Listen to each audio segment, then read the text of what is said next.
রবিবার থেকেই শুরু হলো রাজ্যের নতুন প্রকল্প যুবসাথীর ফর্ম ফিল আপ। ব্লকে ব্লকে এই ফর্ম ফিল আপ শুরু হয়েছে। আরামবাগ পৌরসভা অফিস ও বিডিও অফিসেও এদিন সকাল থেকেই ভিড় করেন যুবক যুবতীরা। উল্লেখ্য, মাধ্যমিক পাস 21 থেকে 41 বছর বয়সী যুবক যুবতীরা এই ফর্ম ফিল আপ করতে পারবেন। তবে তাঁরা যদি অন্য কোনো ভাতা বা স্কলারশিপ পান তাহলে আবেদন করতে পারবেন না। এখন আরামবাগ বিডিও সাহেবের মুখেই শুনুন এই প্রকল্পে সুবিধা পাওয়ার জন্য কি কি নিয়মাবলী আছে। পাশাপাশি ফর্ম ফিল আপ করতে আসা যুবক যুবতীরা কি জানালেন তাও দেখুন। চলবে এটা 25 তারিখ পর্যন্ত, 15 থেকে 26। এই কটা থেকে কটা পর্যন্ত? 10টা থেকে 5টা গভর্নমেন্টের গাইডলাইন অনুযায়ী 10টা থেকে 5টা পর্যন্তই চলবে। এবং আমরা আজকে থেকে যা অভূতপূর্ব সাড়া পেয়েছি, 5টার পরেও যদি কেউ আসে নিশ্চয়ই আমরা তাদেরও নিয়ে নেব। ক্যাম্প 10টা থেকে 5টা পর্যন্ত শিডিউল করা হয়েছে। সবাই কি ফর্ম ফিল আপ করতে পারে? হ্যাঁ, প্রত্যেকে। আমাদের এসওপি অনুযায়ী আমরা ফর্ম ফিল আপ করতে কাউকে বাধা দেব না, কিন্তু কয়েকটা ক্ষেত্রে বাধা আছে। বয়সের ক্ষেত্রে যেমন নোটিফিকেশন যা আছে সেটা হলো 1/4/2026 তাদের বয়স 21 হতে হবে এবং 41 বছর বয়স পর্যন্ত যুবসাথীতে তারা এটা আবেদন করতে পারবে। এটা কি 15 তারিখ থেকে একদম 26 তারিখ টানা টানা থাকবে, না সরকারি ছুটি থাকলে কি হবে? সরকারি ছুটির দিন এবং নেক্সট রবিবার 22 তারিখে ছুটি এসওপিতে দেওয়া হয়েছে। এখানে কি ছেলে মেয়ে উভয় করতে পারে? হ্যাঁ, গাইডলাইন অনুযায়ী কোনো বাধা নেই এবং 21 বছর বয়স হলেই আবেদন করতে পারবে। তাহলে যারা লক্ষ্মীর ভান্ডার পায় তারা কি করতে পারবে? যারা লক্ষ্মীর ভান্ডার পায় তারা কি করে পাবে? যে কোনো একটা পাবে, কিন্তু লক্ষ্মীর ভান্ডারে যেমন 25 বছর বয়স থেকে শুরু হয়, এই ক্ষেত্রে সেটা 4 বছর আগে থেকে। কি কি ডকুমেন্টস লাগছে এখানে? মাধ্যমিকের অ্যাডমিট, মাধ্যমিকের সার্টিফিকেট, মাধ্যমিকের রেজাল্ট, আধার কার্ড, ভোটার কার্ড, আর ব্যাংকের বইয়ের জেরক্স, নিজের সেলফ অ্যাটেস্টেড। এই যে এই প্রকল্পটার আওতায় কতটা সুবিধা হয়েছে? অনেকটাই সুবিধা হয়েছে, কিন্তু চাকরিটা তো উঠেই গেল। এটা তো সুবিধা হয়েছে, তো বেকারত্ব থাকার থেকে মাসে মাসে 1,500 টাকা করে পাচ্ছি। দিদির উন্নয়ন। কোনো চাকরির পরীক্ষা দিয়েছিলেন আগে? হ্যাঁ, দিয়েছিলাম, অনেকেই পরীক্ষা দিয়েছিলাম, উপরন্তু এখন আর চেষ্টা করি না, অনেকে দিয়ে ব্যর্থ হয়ে গেছি, সেই জন্যই আর করি না। এখন গিয়েও টিচার হিসেবে টিউশন পড়াই। রাজ্যে চাকরি আছে? হ্যাঁ, রাজ্যে চাকরি আছে, কিন্তু খুবই কম, সীমিত। মানে এই ভাতাটা থেকে উপকার পাবেন? হ্যাঁ, উপকার তো নিশ্চয়ই পাবো, কিছুটা হলেও সাহায্য হবে। কি কি পরীক্ষা দিয়েছেন আজকে? আমি গ্র্যাজুয়েশন কমপ্লিট করেছি, দিয়ে অনেকেই গ্রুপ ডি, গ্রুপ সি বসেছিলাম, অনেক পরীক্ষা। দিয়ে কত বছর পরীক্ষায় বসেননি এখন মোটামুটি? বছর 5-6 বসি না। কোথায় বাড়ি আপনার? আমার মুঠোডাঙ্গাতে। কি নাম দাদা? শেখ মিনহাজউদ্দিন।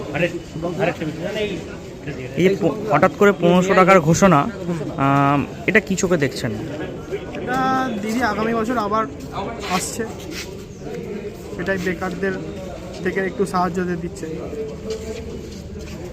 আপনার মাধ্যমিকের অ্যাডমিটটা লাগছে, এছাড়া আপনার আধার কার্ড লাগছে, মাধ্যমিকের মার্কশিট লাগছে, ভোটার কার্ডের জেরক্স লাগছে, আর আপনার যে পাসবইটা আছে পাসবইয়ের ফার্স্ট পেজের জেরক্সটা লাগছে, অথবা ব্ল্যাঙ্ক চেকের কোনো একটা জেরক্স ছিল, এক্ষেত্রে কাজ হয়ে যাচ্ছে। আর তাছাড়া আপনার দু কপি পাসপোর্ট সাইজের ছবি সঙ্গে নিয়ে আসতে বলছে, বাট 1 কপি লাগছে। লক্ষ্মীর ভান্ডার কি পান? না না, আমি লক্ষ্মীর ভান্ডার পাই না। আমি এই জাস্ট 23, তো আমি এটার জন্য অ্যাপ্লাই করলাম। এটা কতটা সুবিধা হবে? সুবিধা বলতে যদি বলতে চান, তাহলে আমাদের মতো যারা গভর্নমেন্ট এক্সামের প্রিপারেশন নিচ্ছে বা আর্থিক দিক থেকে যারা একটু পিছিয়ে আছে, তাদের ফর্ম ফিল আপ বা যাতায়াত খরচার জন্য কিছুটা সুবিধা হতে পারে। কিন্তু প্রকৃতপক্ষে চাকরির দিকে যদি সিট সংখ্যা বাড়ানো হয় বা সেখানে যদি নিয়োগ হয়, তাহলে আমাদের এই শিক্ষিত মানুষদের জন্য একটু বেশি সুবিধা হবে। আদারওয়াইজ সরকার যেভাবে যে প্রকল্পটা ঠিক মনে করছেন, কিছু কিছু ক্ষেত্রে তো অবশ্যই সুবিধা লাভ হচ্ছে।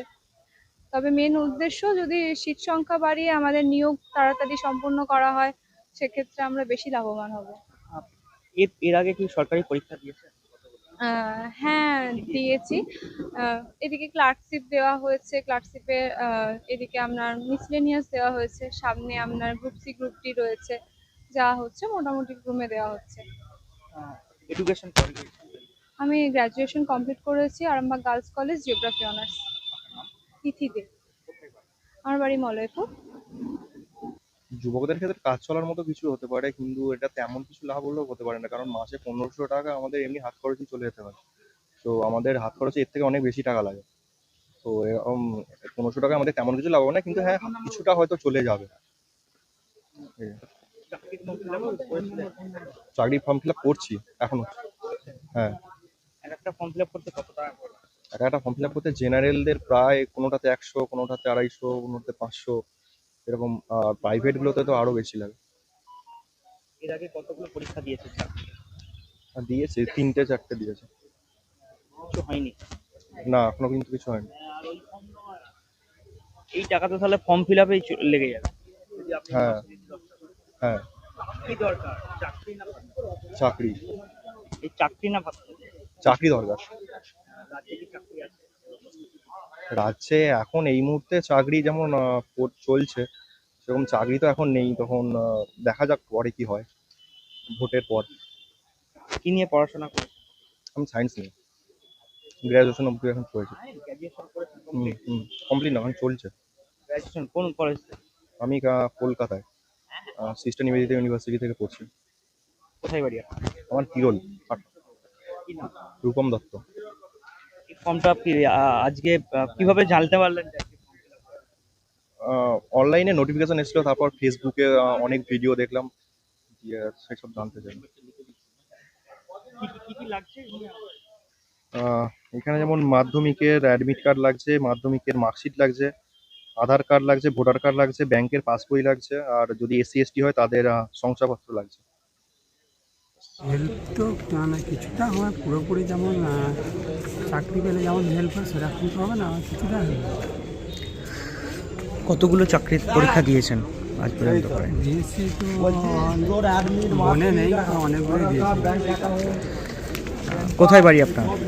আমার বাড়ি এই সামনে জয়রামপুর, কখন এসেছেন? কাল সামনে তাড়াতাড়ি এলো, মানে কিছুক্ষণ আগেই এলো। কি কি ডকুমেন্টস লাগছে? ডকুমেন্টস মাধ্যমিকের অ্যাডমিট, সার্টিফিকেট বা মার্কশিট, ভোটার কার্ড, আধার কার্ড, আর ব্যাংকের পাসবইয়ের ফার্স্ট পেজ। রাজ্যে কি চাকরি আছে?